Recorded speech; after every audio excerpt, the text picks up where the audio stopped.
The night Curtis Beaumont made the worst joke of his career, he had been awake for 61 hours straight. There is something particular about the kind of exhaustion that lives behind your eyes, the sort that makes fluorescent light feel personal. He had driven back from Fort McMurray at dawn, changed in the Northgate Industrial parking garage into a suit that needed pressing, and walked into the company's 40th anniversary gala on the 42nd floor of their Calgary tower, smelling faintly of diesel and the hand cleaner he hadn't quite scrubbed out from under his thumbnail. What he had done in the previous 3 days was this: caught a fatigue crack in a compressor housing that would have ruptured under load, rerouted a methane line through 60 meters of frozen February ground with a crew of 7 working in rotating shifts, and convinced a provincial inspector that the site was compliant enough to avoid a shutdown order that would have cost Northgate $12 million before lunch on Monday. He had slept 4 hours total. He had eaten a gas station sandwich and 2 packets of crackers. By Thursday evening, the compressor was running. By Friday, the site was clear. By Friday night, he was holding a glass of something expensive in a room full of people who looked at him, the way people look at a tradesman who has wandered into the wrong wing of a museum. Prescott Neville found him inside of 10 minutes. Prescott Neville was 63 years old, third-generation oil money, and the kind of man who had been told his whole life that his presence in a room was itself a contribution. He was chair of the board of directors at Northgate Industrial, which meant that technically he had authority over everyone in that room, including the woman who actually ran the company.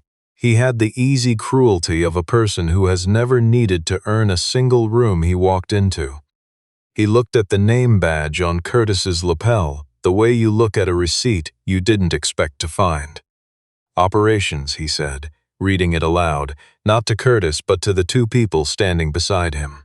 I didn't realize we were letting the floor supervisors up tonight. He smiled pleasantly. Tell me, are you here for the open bar, or did someone need a valve turned? One of the people beside him laughed. The other looked at their phone. Curtis was 43 years old. His father had come to Alberta from Trinidad in 1979 with a mechanical certificate, 2 suitcases, and a job lined up at a refinery outside Edmonton. Curtis had grown up watching that man fix things other men were afraid to touch, watching him absorb every small cruelty of every room he walked into without breaking stride. He understood in his body the physics of what was happening now. Anger from a man who looked like Curtis became the entire story. It always did, and the story was never his to control. He said pleasantly that he was there for the same reason as everyone else, the 40th anniversary of a company he had given 11 years to. He gave Prescott Neville his full name and title. He thanked him for asking. Prescott Neville had already turned to someone else. Serena Lapointe was 40 years old, the daughter of the man who had founded Northgate Industrial out of a converted garage in Red Deer in 1984, and she had been running the company for 7 years with the kind of focused quiet that made you understand, after working with her for a while, that the silence was not emptiness, it was concentration. She stood at the far end of the room near the windows, with Calgary laid out behind her in the cold February dark, and she had not touched the drink in her hand, and her attention was somewhere else entirely. She had let Prescott Neville ask a man who had just saved the company $12 million whether he was there to fix the plumbing. Curtis decided, standing there in his unpressed suit, with diesel still faintly in the seam of his thumbnail, that he would update his resume on Monday. Then Prescott Neville turned his attention toward Serena, and the particular cruelty he had been warming up on Curtis sharpened into something that had probably been the target from the start. The institutional investors, he said, making it sound like a concern he carried reluctantly, and on behalf of others, have begun asking questions. Men of a certain generation, traditional men. He let that sit. A woman of 40 running a company of this scale, no board-level partner, no family anchor. They wonder about stability. whether the Lapointe name is a foundation or just a legacy. The room went precisely the temperature a room goes when everyone recognizes that something accurate and terrible has just been said in polite company. Nobody spoke. Not one person in that room defended the woman who had grown the company from $400 million to $2.3 billion in 7 years. Curtis was standing in a room full of people who had collectively decided that the two most uncomfortable people present, the woman who owned everything and the man who'd been asked whether he fixed valves, were on their own. He did what he had always done. He fixed what was broken, and what was broken in that moment was the silence. He raised his glass, let a quiet edge into his voice, and said, "Well, if stability's the issue, I'm available. Marry me and we solve it before dessert." It landed. The room broke open. Relief laughter, the genuine kind. The kind that happens when someone says the absurd thing that dissolves the tension. Someone clapped him on the shoulder. Prescott Neville laughed loudest of all, because to him it was the punchline that confirmed exactly what he believed. The floor supervisor reaching comically above his station. Curtis laughed too. He had been the joke in rooms like this before. He knew how to wear it. Serena Lapointe did not laugh. She set her glass down on the windowsill, with a small, precise sound that Curtis somehow heard through all of it. She looked at him, directly, without expression, for what felt like much longer than it was, and then she turned and walked out of the room without a word to anyone. 6 steps into the corridor, she stopped. She looked back at him. She did not speak. She did not need to. Curtis set his glass down and followed her, because a man who has just detonated his own career has nothing left to protect. He expected her office. It was down the hall. He had been in it a dozen times, a room where she had once let him argue with her for 40 minutes about inspection protocols, and then quietly changed the protocols. Instead, she walked past it, past the elevator bank, down a hallway marked private access, and stopped at a door of dark wood. She opened it. She stepped through. She waited for him on the other side. It was a private suite, not a bedroom, not entirely. A room designed for someone who sometimes worked through the night and needed to disappear from the building without disappearing from it. A desk, a small couch, a window facing north toward the river, and against the far wall, a framed print of the rocky foothills that sat at a slightly wrong angle. "There are no cameras in this room," Serena said, not looking at him. "No recording devices. I had it swept when I took over, twice a year, independently." Curtis asked why. She turned from the wall to answer him. "Because Prescott Neville sits on our Security Infrastructure Committee. And I stopped trusting our own infrastructure 6 years ago." She lifted the print off its hook. Behind it was a small mechanical safe old brass dial, the kind his uncle had kept in the back of his shop in Scarborough. She spun the dial with the ease of long habit and removed a folder, gray, thick, bound with a black clip. She handed it to him. His name was on the cover, his full name, in the flat sans serif of their internal engineering department. Below it, structural integrity incident, internal review file. His hands were steady under pressure. It was the one thing about himself he had always been able to count on. He noticed with some distance that they were not steady now. Inside, a copy of an engineering sign-off bearing his digital signature, dated 14 months ago, certifying that a pipeline support bracket at their Fort Saskatchewan site had passed load-bearing inspection. Photographs of him shaking hands with a contractor outside a restaurant on 17th Avenue. Bank transfer records for an account he did not recognize, totaling $240,000, and a summary letter from outside legal counsel recommending immediate board action. There was one problem with every page of that file. Curtis had not been on a site 14 months ago. He had been on bereavement leave. His wife had died in September of that year. He had not set foot on a work site for 11 weeks. He sat down on the edge of the couch and read every page twice. The signature was a lifted copy. He could see it the way anyone who worked with their own documents long enough could see it, a slight pixelation at the baseline of the letter C that appeared in exactly the same position as on an emergency approval he had signed the previous spring. The photographs were real. The lunch had happened. It had been a standard contractor review with a procurement officer present. The bank account was not his. He looked up. He asked the only question that mattered. Who built this? Serena stood with her arms loose at her sides and told him that Prescott Neville had commissioned it through a private firm and that he intended to present it to the full board at an emergency session Monday morning. 3 days from now.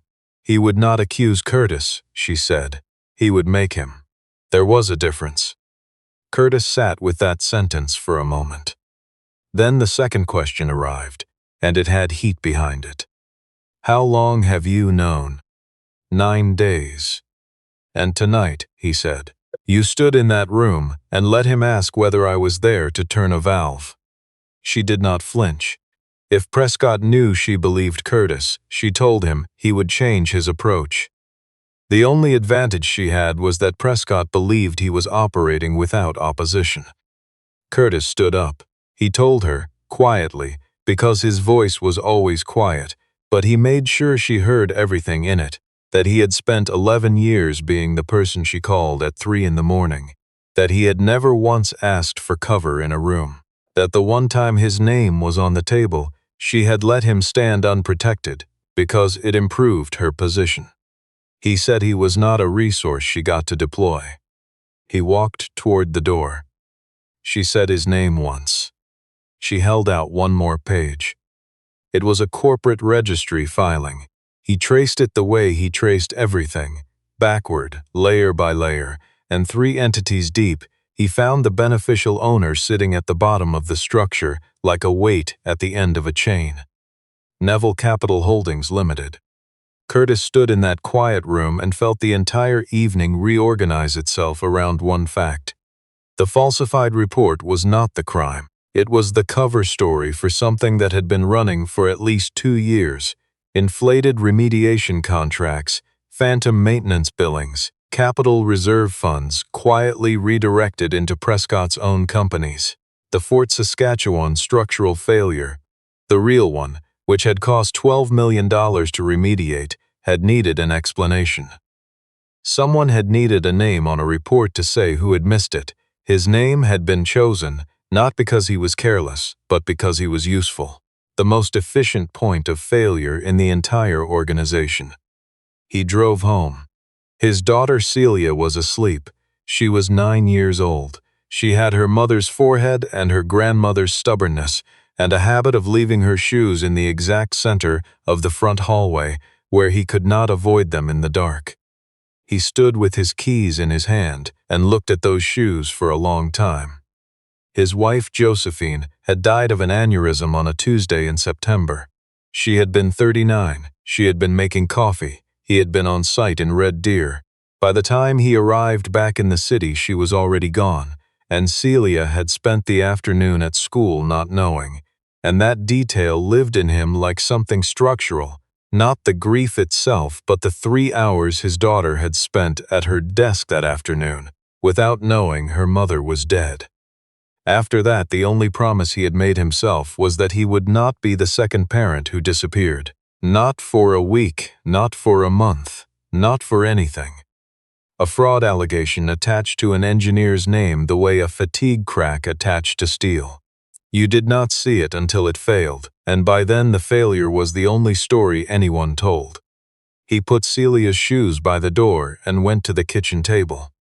By Sunday afternoon, he had read the folder 11 times and stopped being frightened.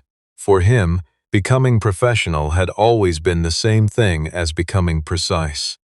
He pulled out every file he had ever kept, and he kept everything in physical binders because a night shift foreman at 22 had told him that paper did not crash. 11 years of inspection logs, site photographs, shift handover notes, calibration records, contractor correspondence. He had kept them because he was careful. He had not known until that Sunday how important careful would turn out to be. He reconstructed the vendor chain by hand across 8 pages of a legal pad. 6 of the contractors appearing in the billing records had no presence at any site he had ever visited. 2 shared a registered address in a strip mall east of the city. 1 had been incorporated 12 days before its first invoice, and every single payment had been routed through a financial approval path that crossed 1 desk before it reached his. Ambrose Galt, Chief Financial Officer, the man who had spent a decade telling anyone who would listen that finance was the neutral ground of the organization. The man who abstained from every conflict and kept his opinions behind a wall of spreadsheets. He brought that to Serena on Monday morning at 7, with the door of her office open, because they had both decided, without discussing it, that closed doors were now a liability. She looked at his reconstruction for 2 full minutes. She said one word: Ambrose. Then she told him what she wanted: for him to keep working normally, say nothing, change no behavior, while she quietly assembled a case. He told her no, not to the goal, to the method. He said he had spent his whole career being the useful hands of people who made decisions in rooms he was not permitted to enter. He was finished with it. She waited. He gave her his condition in 1 sentence. If it involves my name, you tell me first, not after, not when it's convenient. First. She looked at him for a long time. Something moved across her face that he had not seen in 2 years of working for her, something close to recognition. She said, agreed. That was the morning it stopped being an executive managing a problem and became 2 people standing on the same side of a line. It was a different thing entirely. He was suspended on Wednesday. He read the board order at his kitchen table. The authorizing signature at the bottom was Serena Lapointe's. He sat with it for the length of time it takes to understand something that looks like a betrayal. Then he understood it. Security met him in the lobby with the quiet, efficient courtesy of people following a policy they hadn't written. He surrendered his badge, his laptop, his site keys. They escorted him to his own desk while he put a photograph of Celia into his bag and asked permission to take his coffee mug. Celia was home from school when he arrived. She was 9, and she read people the way Curtis read machines, through small signals at the wrong frequency. She looked at the box in his hands and the mug on top of it. Did something bad happen? He told her it was complicated. She thought about that for a moment. Is it the kind of complicated that gets fixed, or the kind that doesn't? He told her this one was going to get fixed. She accepted that the way children accept things from a parent they trust, and went to finish her homework at the kitchen table. She left her pencil case in the exact spot where he needed to put his legal pad. He moved it gently and got to work. Here is what they had not accounted for. They had taken his access, his laptop, his credentials, and his title. They had not taken 11 years of site logs, calibration records, and handwritten notes. He kept in 4 binders on his own shelves, because he was the kind of man who believed organizations forgot things on purpose, and individuals had to remember. Over the next 30 hours he rebuilt everything: the contractor registrations, the billing dates, the inspection windows, and then he found what had been sitting in plain sight the whole time. The falsified report had been submitted to the provincial regulator 8 months after the Fort Saskatchewan failure, which meant someone had needed 8 months to prepare it. The decision to use Curtis's name had not been reactive. It had been planned. He had been selected not because he was convenient, but because he was specifically useful. The engineer whose emergency authorization covered the most ground, whose signature appeared on the most contracts, whose professional record would create the most credible fall. On Thursday evening, a small envelope appeared under his apartment door. Inside, a USB drive and a folded note. 2 words in handwriting he recognized from 11 years of memos and site sign-offs. Trust me. He sat on the floor of his front hallway, with the drive in his hand for several minutes. Then he plugged it into his personal laptop. The drive contained a time-stamped archive of every post-authorization modification made to the falsified report after it entered the corporate document system. The archive was held by a third-party records firm with no relationship with Northgate. What it showed: at 10:17 on Wednesday morning, 49 minutes after his building access was terminated and his laptop was bagged by security, someone had altered the metadata on the structural sign-off to change the inspection date. At 11:34, a second signature field had been added to a supporting calculation sheet. At 2:06 in the afternoon, a vendor confirmation letter had been attached to the file bearing Curtis's electronic signature, lifted pixel identically from a compressor certification he had filed 11 months earlier. All of it executed under the login credentials of Ambrose Galt.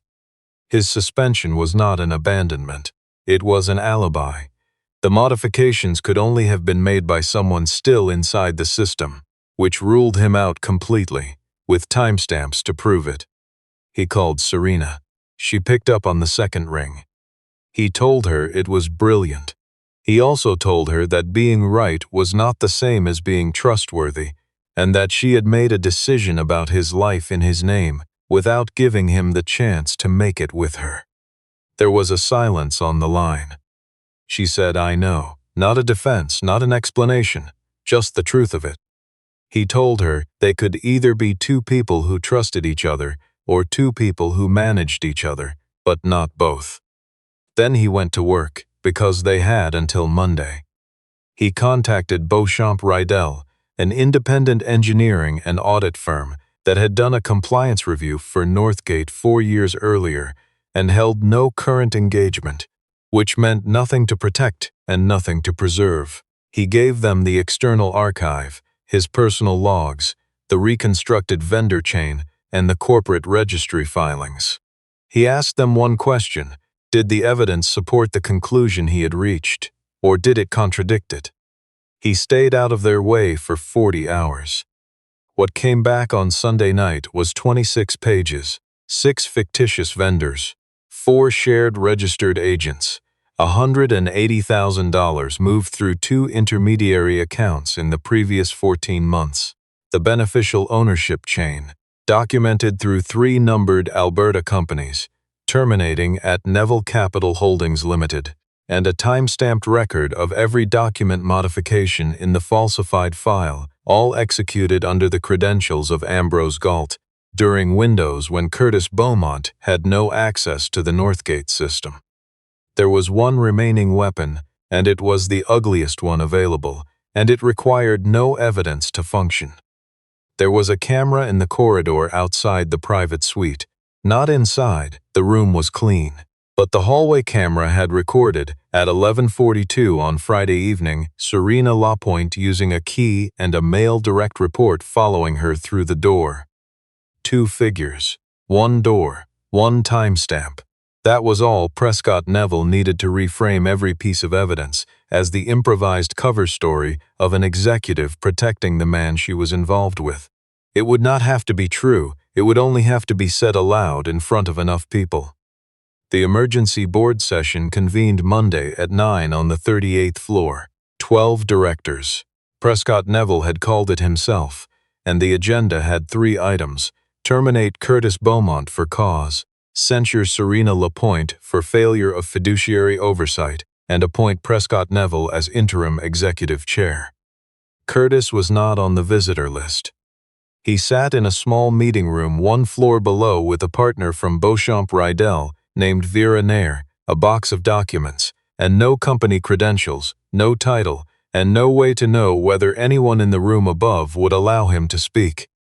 Prescott Neville presented for 55 minutes. The folder, the signature, the vendor payments, the photographs. Ambrose Galt confirmed every figure in a voice with no inflection in it whatsoever. Then Prescott said there was one further matter, and he put the corridor footage on the screen, and he let it sit there in silence for several seconds. He turned to the table and said he thought the board could now understand the nature of the relationship producing this defense. the room absorbed that. Several directors set down their pens. Serena Lapointe sat with her hands folded and did not react. She did not deny or deflect. She looked at the table, and she let the room do what it was going to do. And Prescott Neville read that stillness as collapse, which was the single largest mistake of his career. He moved to call the vote on all 3 resolutions. That was when the board's corporate secretary noted, for the record, that Curtis Beaumont was present on the premises, accompanied by a partner from Beauchamp Raydell, and that he had submitted a written request to address the board, and that under the company's bylaws any individual named in a for-cause termination retained the right to be heard prior to a vote. Prescott Neville objected, inappropriate, irregular, without precedent. A director named Clarence Fulton, who was 72 years old and had been on the Northgate board since the company's 2nd year of operation, took off his reading glasses. He said, in a voice that contained no argument, because it did not require one, that in 40 years he had never voted to end a man's career without hearing from him first. He was not going to begin on a Monday morning. 2 other directors agreed. The door opened and Curtis walked in. He had no badge, no title, no seat at the table. He stood at the far end of the room in the only good suit he owned, the same one Prescott Neville had dismissed with a glance 3 nights ago, and he set a box on the credenza. Prescott Neville looked at him across 12 feet of boardroom table and said, with something that had finally stopped pretending to be pleasantness, "You don't work here anymore." Curtis said, "Good, then you can't accuse me of protecting my job." Something shifted in the room. Not a sound, a change in the quality of attention, the specific shift that happens when a group of people all decide at the same moment to actually listen. He did not make a speech. Men in his position were not permitted speeches, they were permitted evidence. He took the accusations in the order they had been made. The signature. He put 2 documents side by side on the screen, the falsified report and a compressor certification from 11 months earlier, and invited the board to look at the pixelation at the baseline of the letter C identical. Not a forgery of his hand, a copied image file, a genuine electronic signature carried its own hash and session record. These carried the hash of a document signed 11 months before the incident in question. The bank transfers. Vera Nair distributed the timestamp report. 3 of the 9 transactions fell after the exact minute recorded in building security logs when Curtis had surrendered his badge at the front desk. The vendors. 3 numbered Alberta companies, 2 registered agents, 1 beneficial owner. Clarence Fulton read the name aloud from the registry filing when Vera handed it to him. Neville Capital Holdings Limited. Prescott Neville was still composed, which Curtis respected. A man who had built something over decades did not surrender composure easily. He turned to the camera image, still on the screen, and said that whatever technical arguments a suspended employee wished to make, the board had seen with their own eyes the nature of the relationship that had produced this defense. He invited Curtis to deny it. Curtis looked at 12 directors and said, "That's correct. I walked into a private room with the CEO of this company at 11:42 on a Friday night. The room was very quiet.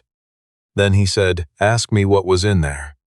Serena stood for the first time in 90 minutes. She walked to the credenza. She placed on the boardroom table an old brass mechanical safe, scratched and heavy, and entirely wrong against the glass surface. She spun the dial in front of 12 people, opened it, and removed the gray folder with Curtis's name typed on the cover. She handed it to Clarence Fulton and asked him to read out the date on the engagement letter from outside counsel. He read it, 9 days before the gala, before the joke, before the corridor, before the door. Prescott Neville had been building the file before any of it happened. Prescott Neville turned to Ambrose Galt. He said, "Ambrose, tell them." Ambrose Galt was a man who had spent his entire career making himself frictionless. He had abstained from every conflict, made himself useful to whoever held the most power in any given room, positioned himself as neutral ground. He looked at a timestamp report showing that every incriminating modification in the entire affair had been executed under his own credentials, at times when his were the only active sessions in the document system. He did the arithmetic that every person in his position eventually does. He said he wanted to speak to his lawyer. He said he would be providing the board with his complete correspondence with the board chair going back 22 months. And then, because he was afraid but not quite foolish enough to stay silent, he said, "The structure was his. I processed what he sent me." The emails went on to the screen 40 minutes later. One line from 14 months ago was why the story ended the way it did. Prescott Neville, writing to his CFO about the engineer he had been preparing as a fall guy, had described Curtis Beaumont as useful enough to blame and credentialed enough to be believed. 12 directors read the sentence in which the board chair had reduced an 11-year career to a structural convenience. Curtis did not need to say anything further. He had learned from his father that there was no insult available to him that was more damaging than the one an opponent wrote down in their own words. He looked at Prescott Neville, who 3 nights ago had asked in front of a room full of people whether Curtis was there to turn a valve, and he said only this: "Now I know exactly what you thought I was worth." Prescott Neville did not answer him. He gathered his folder. He stood. He walked the length of that boardroom to the door, and he had to pass Curtis to get there. And Curtis stood exactly where he was, because he had not been offered a chair, and he was not going to move out of the way as a courtesy. And the man who had built a file to destroy him walked out of his own boardroom in front of 12 directors, and nobody in the room stood up. Curtis watched him go. He did not feel what he had expected to feel. It was quieter than that. It was the specific quiet of a thing that is finished. Prescott Neville resigned from the board before the week was out. Ambrose Galt was separated. The provincial regulator launched its own review, which moved on its own timeline, as regulators do. In the second week of March, Northgate's board offered Curtis his position back. It was not his position. It was Chief Operating Officer, a seat on the executive committee, a compensation structure 3 times what he had been earning, and an equity grant that he calculated one evening at his kitchen table, while Celia ate cereal across from him and talked about her science fair project, would cover any university she could get into, anywhere in the country. He did not accept in the room. He told them he needed time. He went home. He sat at the kitchen table with the same legal pad he had used to reconstruct the vendor chain, and he wrote a list. He came back to the boardroom 4 days later and placed it on the table in front of 12 directors who had watched him stand at the far end of the room without a badge. He asked for 4 things: an independent safety and audit function reporting directly to the board rather than to management, with a permanent external oversight mandate; a whistleblower intake channel administered by a firm with no business relationship with Northgate, guaranteed confidential, with no internal routing whatsoever, because the reason nobody had stopped what Prescott Neville had been running for 2 years was that there was no safe place inside the building to say what you saw. A rule that no engineering certification above a defined risk threshold could be filed under a single credential. 3 signatures from 3 separate functions minimum. It would have made the entire fraud structurally impossible from the beginning. And a review of every technical professional in the organization who had been passed over for advancement in the previous 5 years, conducted by an external panel, with findings made available to the board. The board agreed to all 4. Serena Lapointe watched him sign his contract from the far end of the table. He was aware of her watching. He did not look up until the pen was down. They moved slowly outside the building over several months, carefully, with one very direct conversation and a formal disclosure to the board's governance committee. Not because one of them had rescued the other, neither of them quite had. It happened because two people who had both spent their careers learning to survive by managing situations finally learned, with some difficulty and more than one honest argument, how to stop managing the person in front of them. That was the whole of the romance. It was not graceful, it required work, it was the only kind that lasted. On a Saturday evening in August, they went up to the rooftop terrace of a building in Inglewood that had been one of Northgate's first construction projects. Curtis had worked on it in his second year, as a junior inspector. Calgary stretched east and west in the low late summer light, and the Bow River caught the last of it like something the city was trying to hold on to. Celia had informed him, with the magnificent directness of a 9-year-old, that she liked Serena because Serena had asked her a question about her science fair project and then actually waited for the whole answer. Most grown-ups don't wait, Celia had observed. She waited. She had also told him, with slightly less tact, that he was being slow about things, and she was getting tired of pretending not to notice. He took a small box from his jacket pocket. He said what he should have said from the beginning, plainly, without performance, without a room full of people to make it safe or absurd. The first time he had asked, it had been a joke, a way to fix a silence, to take the shape of the punchline before someone else could make him one. He had been the joke so many times in so many rooms that he had stopped noticing the cost of it. This time he was not asking a room, he was asking her, just her. And he meant it the way he had perhaps always meant it, even before he had known it himself. Serena looked at the box for a long moment. The city was gold behind her. She looked at him with an expression he had spent 2 years learning to read, and for once he found it entirely legible. She said yes before he had finished the sentence.